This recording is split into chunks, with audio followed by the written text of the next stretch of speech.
सवेरा आएगा। वक्त अब दूर नहीं, नया सवेरा आएगा। झूठे का होगा मुंह काला, सच्चा ही जीत कर जाएगा। म्यूजिक बाय राजू बाल डिजिटल रिकॉर्डिंग स्टूडियो बेगूसराय।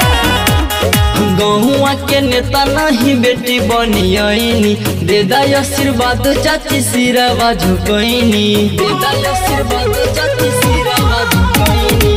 गहुआ के नेता नहीं बेटी बनियनी, दे दाई आशीर्वाद चाची सिरवा झुकैनी। सोचल सपना मायब की पुराई दीना ये चाची हो, नूतन कुमारी के अब की जिताई दीना ये चाची हो।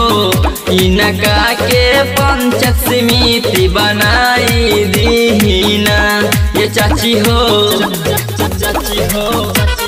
जी हाँ प्रिय मतदाता भाइयों बहनों, सच्चाई छुप नहीं सकती बनावट के वसूलों से, खुशबू आ नहीं सकती कभी कागज के फूलों से।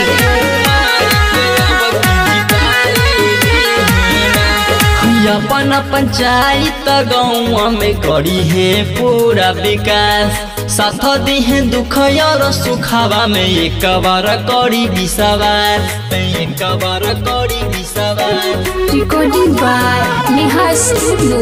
अपन पंचायत गाँव के पूरा ही करी है विकास, साथ दी है दुख और सुखावा में एक बार करी विश्वास। ये कही बयास ये चाचा पुराई दीना ये चाची हो, नूतन कुमारी के अब की जिताई दीना ये चाची हो। इनका के पंचायत समिति बनाई दीना ये चाची हो, चाची हो। ये तख्त की लड़ाई है, ये कुर्सियों का जंग है, सच्चे नेता का जीतना तो सियासतों का रंग है। म्यूजिक बाय राजू बाल Neha digital recording studio Begusarai. यब की जितावे के बाटे सुनी चाचा दाई के ध्यानमा, अपन पंचायत के पूरा करी है रमनमा, करी है रमनमा।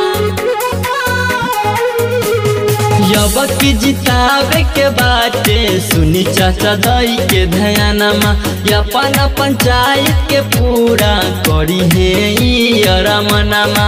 विजय के माला यब की पहनाई दीहना ये चाची हो, नूतन कुमारी के अब की जिताई दीना ये चाची हो। इनका के पंचायत समिति बनाई दीना ये चाची हो।